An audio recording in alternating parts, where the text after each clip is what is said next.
Good morning everyone, my name is Michelle. I hope you're doing well. Welcome to another video, and it's a very muddy one out in the fields today. So if you want to watch Cassie and Noodle and the scrubbing brush, go over to Miss Cassie Springer's channel. It's called Springers with Cassie. I always link Cassie and Tilly's channels at the end, in the end card, and the links to their channels are also in the description box. Go and check it out, it's funny.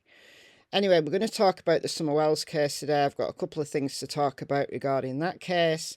But first, I just want to give a couple of mega quick updates from other cases that I'm following. So if you just want Summer Wells content, then I'll put the timestamp as to when the Summer Wells content starts right now on the screen. Okay, so firstly, Fleming, who is one of the co-conspirators of Alec Murdoch in relation to the financial crimes that Alec admitted to in his murder trial. Well, Fleming, a co-conspirator, pled guilty, and it was his sentencing yesterday. And for two cases, he was sentenced to a total of 10 years each. So there was a number of charges, but Judge Newman, who I still love, by the way, made those charges concurrent. But for the two cases, the Satterfield and the other one, the name escapes me, 2 times 10 years is 20 years total. That's on top of the 4 years federal conviction he got. So he's going to be in prison until he's well into his 70s. And he was pretty upset. He was crying. Boo-hoo. Okay, secondly, look at this.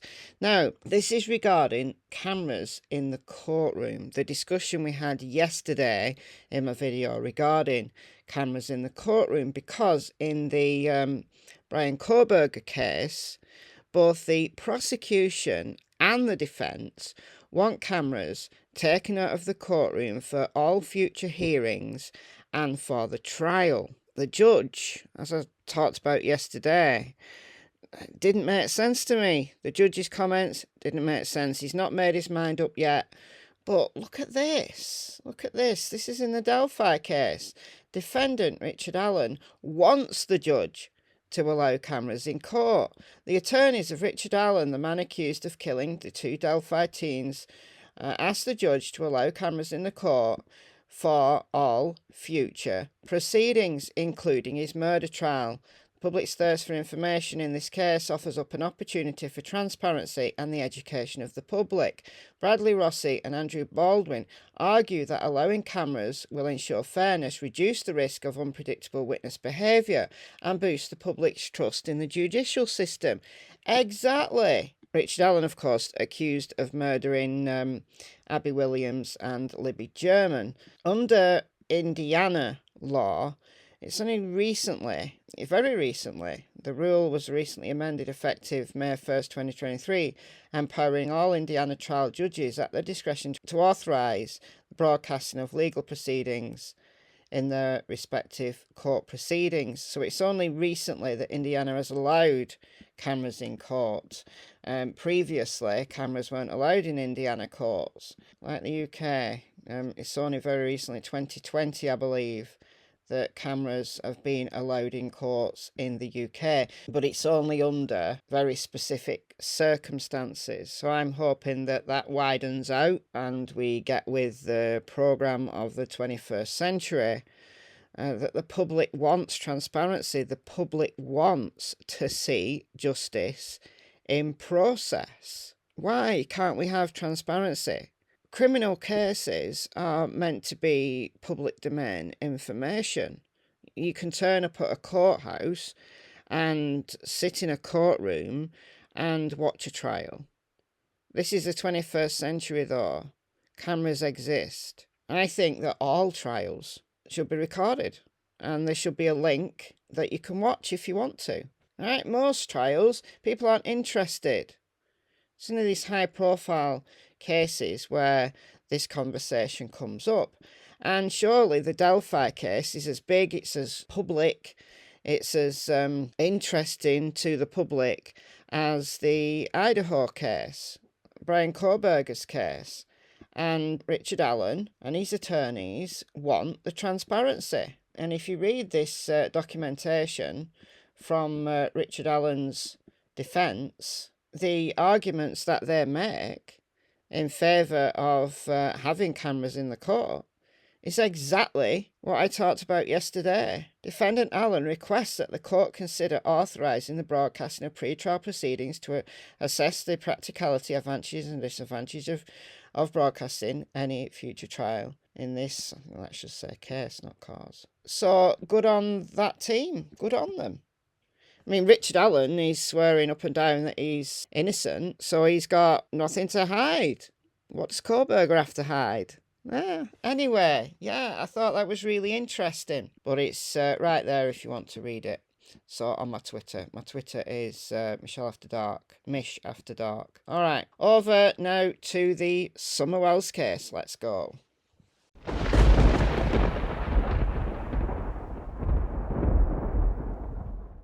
All right, firstly, I just want to cover this quite briefly because I can't begin to tell you that I know what's going on here. It seems that something went down on Miss Daisy's channel overnight my time, so Crime Crazy and Critters on the Farm. It seems to be that someone called Rap recorded a conversation that was not public, that was behind the scenes. Daisy's saying that he's hacked her computer and she's contacted the law. I can't tell you how this all started. All I can tell you is what was recorded. Ziggy has got this recording, so we'll play a little bit of what was recorded. Daisy's been saying that she's going to copyright strike people who play this, but you can't copyright strike from another channel, so I'm safe. But I don't know what went on. This was between Don Wells and Brandy Neal. Brandy Neal, of course, is Michael Vaughan's mother. Michael Vaughan, of course, was the 5-year-old little boy who went missing from outside his home in Fruitland, Idaho on July 27th, 2021. So just a month, just over after Summerwells went missing. And there seems to have been some kind of interaction that wasn't maybe favourable. I don't know, but let's play some of this right now. I don't want my son to be associated. Well, right. Exactly. How much y'all want to bet you get Michelle's rap? You have to ask yourself, I'm sorry, sir. Say, where is he and what is he going through right now? We don't know that he is not being hurt, beat, or whatever. Yeah, you want to keep the hope up, of course. So he'll come through whatever he's going through somehow by some miracle. But you got to face facts. Even thinking about those things crush my soul. Exactly. To be honest, I understand why. I get it. Believe me, we totally get it. My little girl being hurt by who knows who, and she could be in Mexico, where their number one thing is selling kids for sex. That's their number one money maker. I meant no disrespect. I was just asking out of respect for my son and our family. Please just do not have his name associated with those things. That's what I'm asking. I am very appreciative of everything you have done and continue to do. And this is me speaking my piece. And Mr. Wells, I pray for Summer every day, and I hope that you all take care of yourselves. Well, we have to think about all avenues, of everything that's going on, and we got to think about. So this is not okay. So this isn't live. So this is backstage. Wait, is this live? Wasn't this back? It says you're backstage. Wasn't the whole thing backstage? Because I wasn't. The people in the comments weren't hearing this, were they? Wait. CPS and what they're doing. We don't know that CPS didn't have something to do with our daughter's disappearance, because that's what they do. Miss Daisy, I meant no disrespect, but I'm going to step down, and I apologize if you felt that I was attacking you or disrespecting any of you. And we pray for you, Brandy. Hang in there. We know that your heart's broke. We know you're hurt, and we understand why you're saying what you're saying. And God bless you. Yeah. Guys, have a good evening. Come back and look You too. for yourself. Don't listen to other people. You know how these people can twist and lie, make things up and lie. And right now they hate me because we don't hate you. I think Daisy wouldn't mean to hurt you. We don't. Why does she always use that hate word? And how insensitive. I thought it was incredibly insensitive when Dawn started saying, we don't know if he's being beat or like all these horrible things. Like, he's so desensitized. He is socially awkward. Ziggy's right there. Don is desensitized and somewhat socially awkward, and I think he offends people because I've said this before, that if he thinks it, he says it, he has no filter. So what I'm surmising here, and this is just my speculation, that Brandy got upset when Don started to talk about the usual things that Don talks about, and she didn't want Michael associated with that kind of conversation. That's what I'm surmising's happened, but I've no idea. So this seems to have happened like behind the scenes, and then Daisy carried on talking, saying that she's going to put this on private. Someone called Rap seems to have been the one that's recorded this. That's what I can understand from it. Don't worry, nobody was listening to this live stream. They sent, the sad part of it is they sent Randy over here to attack us. That's what it sounded like. Oh my God, dude, you gotta be kidding me. That did not sound like she was attacking you.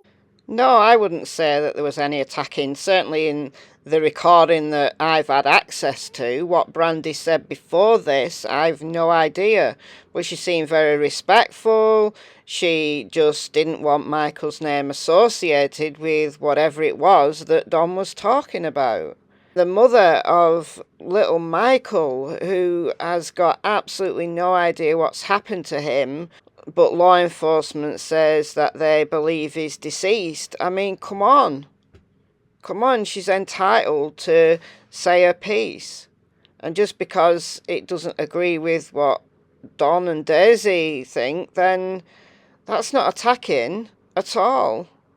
At all. Like to me. Yeah, she's listening. They put some stuff in her ears. That's what it sounded like. Yeah. Yeah, I guarantee it. Hurts my feelings really bad. Yeah, because I think it'll be okay though. Yeah, but the thing is, when people were attacking her, you know, we stood by her side, Right. and they were bad. They were Right. bad. Huh? She's Because definitely. her husband didn't pass the polygraph. I'm confused because oh my God, she just really said that? Wow. So Brandy's gonna hear the stuff so Brandy couldn't hear this stuff? I'm confused. She's putting comments on the screen, so the comments were still going. And then what Daisy said next is pretty shady. This is about Tyler not passing the polygraph test. This is shady, Daisy. Come on, this is below the belt. She's Because definitely. her husband didn't pass the polygraph test. Oh, it's very emotional. Very emotional. Allegedly, I don't know if that's true or not, but that's just Right. So are we done for the night then? Or? Yeah, Don. I hope it helped. Yeah, I mean, I appreciate you, Daisy. What do you want to do? It's up to you. I'm leaving it up to you. I'm not gonna leave you by yourself. Oh my God. You're being streamed. How am I being streamed? This is in private. Oh my God. That's hilarious. He's backstage. That little son of a bitch. Backstage. Let's go back there. I'm gonna have Whoa. Oh, hell. Ah. hang on. So not hacking a computer, just backstage and could hear the conversation. And it's this Timu channel, which apparently is Rap's second channel, that was streaming this conversation. And then Ziggy got hold of it. So, yeah, I don't know, make of that what you will. I just don't want to see people starting to attack Brandy for this, because Brandy didn't do anything wrong. Certainly not in that recording that I heard. So, I'm Team Brandy all the way, all the way. Alright guys, second thing I want to talk about regarding the Summer Wells case. It was a comment that was left on one of my Dinello videos. So, let me show you this. Oh yeah, but before that, sidebar. Guys, we've all been calling him Dinello. It's actually Dinello, by the looks of the spelling on this court documentation. Danello's been... He's been trending on Twitter for days. And where's Dinello come from? It's Dinello. Unless the court's got it wrong. Guys, who knows? And is Dinello Cavalcanti his real name? Is that even his real name? He stole an ID to get into the United States, didn't he? So has he just been living under an assumed name? What is this guy's real name, even? Anyway, I digress, as I always do. So this comment was left on yesterday's video, and I hearted it. I read all my comments. I don't reply to many because there's so many of them, and it would just be a full-time job. But anyway, so this person says, pretty sure Summer Wells was in some underbrush also. Look how long it took for them to pick up a heat source, or a heat source in Dinello's case. He was alive, had food and water. I'm sure a 40-pound child with no common survival skills didn't survive near 14 days. And then someone else replied saying, well, the experts never found Nicola Bully. So I wrote this. I've got some further thoughts on it, given what we know about the very early days of the search for Summer Wells. So I said, we get impatient without fully realising how difficult searching can be. This is especially the case when someone is doing things that will hide their scent or body waste, as in Danello, or when someone dies in a moving waterway like Nicola. So that person replied, yes, searching can be difficult, not perfect even for experts. Many people are never found, unfortunately, which is absolutely true. And then the original poster said, I think of how close they could have been to Summer. Absolutely. Absolutely.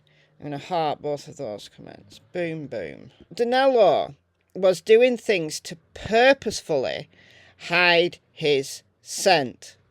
He was travelling via creeks, so French Creek. He was kind of moving up and down French Creek. That moving from water to land to earth, grass, etc. is confusing for a dog.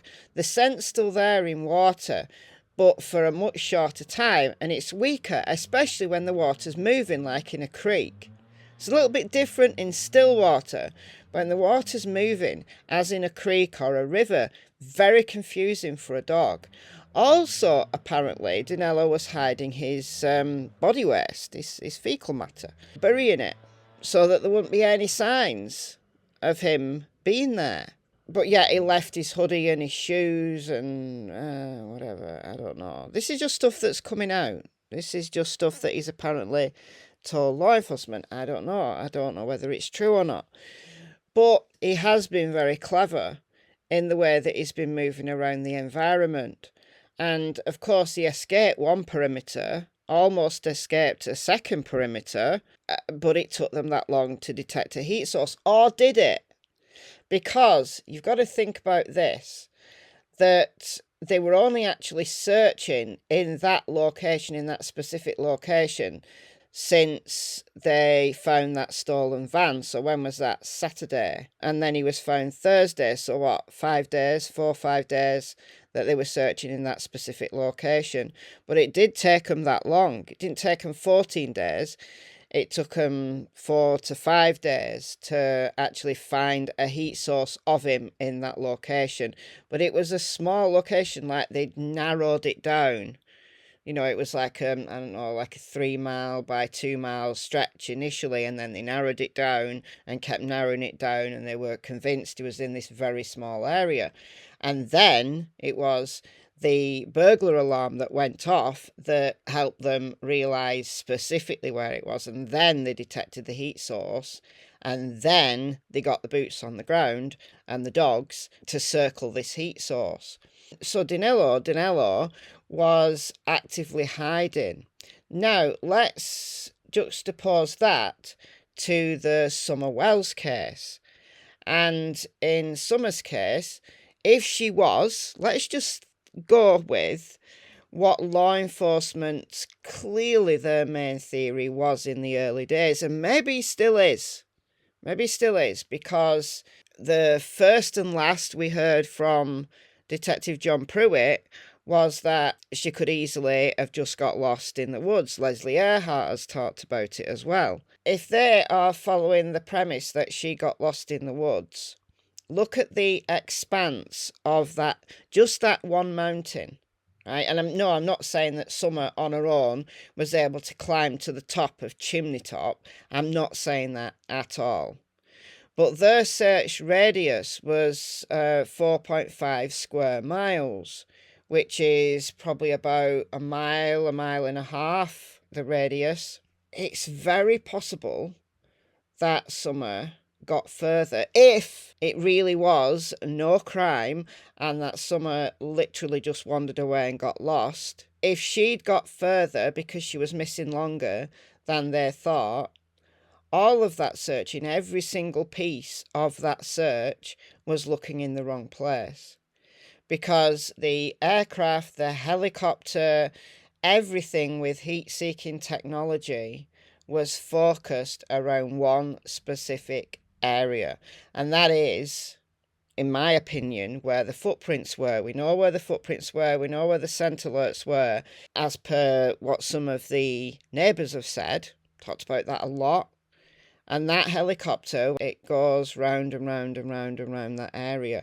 However, if Summer was alive in the first few days and she was wandering about on her own in the woods, how easy would it have been for them to miss a 40-pound little girl, even with all the technology that they had in the air? If it took them 4 to 5 days to find Danello in a small location similar in size to that search perimeter for Summer Wells, in 4 to 5 days, a little 40-pound girl out on her own in the woods, she wouldn't have survived, would she? Very, very, very unlikely that she'd have survived. And then, obviously, a deceased body, after a few hours, stops transmitting a heat source that looks like a living person. So it's heartbreaking. It's heartbreaking to think. Now, I'm not necessarily saying that I think that Summer got lost in the woods. It's one of my theories. It can't be disproven. Given the amount of eyes that were on that area, if she was in that area, she'd have been found. But there's always that possibility. And law enforcement clearly believe that. That's their number one theory. They clearly believe that they've just missed her. But those footprints high on a ridge, I don't know, guys. It feels very much to me that if someone was out there, those are Summer's footprints, that someone was carrying her. That just is what it feels like to me. And remember, that was law enforcement's very early theory. So she got lost in the woods, or she was taken and then dropped back off. Remember what Dave Rader said to Police Off the Cuff? Remember what he said? That they thought she'd been abducted and they dropped her back off in the woods. That's why there was an all-night search on the 19th of June into the 20th. That someone abducted her and dropped her back off in the woods. But if she was dropped back off in the woods, then she'd have been out there and they missed her. What if it's as simple as that? That everybody's just missed her? Whether she was abducted or not, that's heartbreaking, isn't it? That's heartbreaking. And of course, Detective John Pruitt says they believe she's close by. Have they changed their tune since 2022? Well, if they have, we haven't heard about it. Heartbreaking. So let me know what you think about all of this in the comments, and I'll see you very soon in the next video. Bye, guys.